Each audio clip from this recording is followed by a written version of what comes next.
जय हिंद मित्रों। विद्युत चुंबकीय प्रेरण, इलेक्ट्रोमैग्नेटिक इंडक्शन और फ्लेमिंग का दक्षिण हस्त नियम, फ्लेमिंग राइट हैंड रूल के बारे में जानते हैं। पिछले वीडियो में हम लोग देख चुके हैं कि विद्युत मोटर में एक आर्मेचर होता है जिससे बैटरी की सहायता से धारा प्रवाहित करके आर्मेचर को हम लोग घुमाते हैं। और विद्युत मोटर क्या करता है कि ये विद्युत ऊर्जा को यांत्रिक ऊर्जा में कन्वर्ट करता है। लेकिन इसका उल्टा भी हम लोग कर सकते हैं, मतलब यांत्रिक ऊर्जा को विद्युत ऊर्जा में कन्वर्ट कर सकते हैं।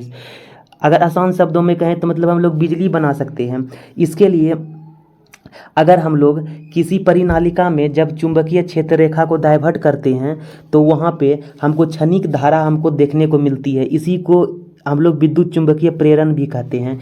यह कैसे होता है इसको हम लोग समझते हैं। विद्युत चुंबकीय प्रेरण में यहाँ पे देख सकते हैं कि एक परिनालिका है। परिनालिका NS चुंबक है, यहाँ पे NS चुंबक है। इसको जब हम लोग इसमें परिनालिका में लेके जाते हैं, परिनालिका क्या होता है? परिनालिका एक खोखला बेलन होता है, इस पर एक वायर लिपटा हुआ है और उसको यहाँ गैल्वेनोमीटर से कनेक्ट कर दिया गया है और यही परिनालिका को यहाँ पे बल्ब से कनेक्ट कर दिया गया है। जब इस परिनालिका में चुंबक को तेज़ी से अंदर की ओर लेके जाते हैं तो यहाँ पे चुंबकीय क्षेत्र रेखा का डाइवर्ट होने के कारण यहाँ पे एक बल्ब कुछ समय के लिए, क्षणिक समय के लिए जल जाता है और क्षणिक समय के लिए बिजली उत्पन्न हो जाती है। इसी घटना को हम लोग विद्युत चुंबकीय प्रेरण कहते हैं। देखिए, जब परिनालिका को हम लोग चुंबक को परिनालिका में लेके गए और जब इसको परिनालिका में स्थिर छोड़ दिए तो यहाँ पे गैल्वेनोमीटर जीरो रीडिंग शो करता है। गैल्वेनोमीटर वह होता है कि जो बताता है कि सर्किट में मेनली करंट प्रवाहित हो रहा है कि नहीं हो रहा है। जब इसको परिनालिका में छोड़ देते हैं तो गैल्वेनोमीटर हमारा जीरो रीडिंग शो करता है।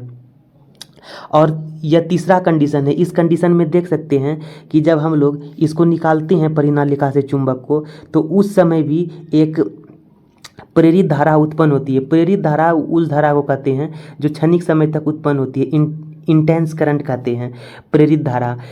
यह विद्युत चुंबकीय प्रेरण में होता है।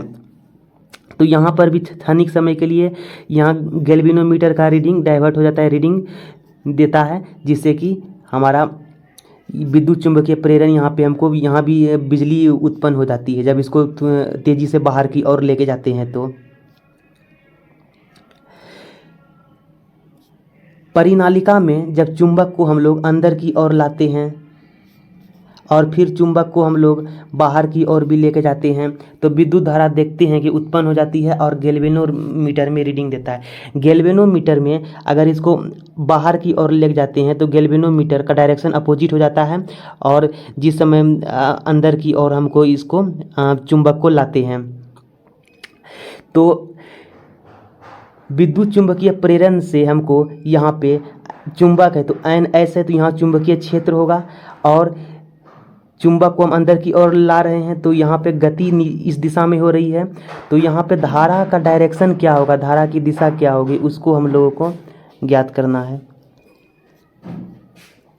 धारा का डायरेक्शन ज्ञात करने के लिए हम लोग फ्लेमिंग का दक्षिण हस्त नियम से धारा का डायरेक्शन निकालते हैं। फ्लेमिंग के दक्षिण हस्त नियम में क्या होता है कि अगर दाहिने हाथ की 3 उंगलियां होती है, अंगूठा और मध्यमा और तर्जनी, तो यहाँ पे तर्जनी चुंबकीय क्षेत्र की दिशा बताती है, मध्यमा करंट की डायरेक्शन बताएगा और अंगूठा यहाँ पे तर्जनी चुंबकीय क्षेत्र की डायरेक्शन बताती है, अंगूठा यहाँ मोशन का डायरेक्शन बताएगा, तो मध्यमा यहाँ पे हम लोगों को धारा की डायरेक्शन बताती है। विद्युत चुंबकीय प्रेरण जनित्र की कार्य प्रणाली का जनित्र विद्युत चुंबकीय प्रेरण पर ही कार्य करता है, जिससे कि हम लोग को जनरेटर से बिजली उत्पन्न होती है और प्रेरित विद्युत धारा की दिशा ज्ञात करने का काम आता है फ्लेमिंग का दक्षिण हस्त नियम।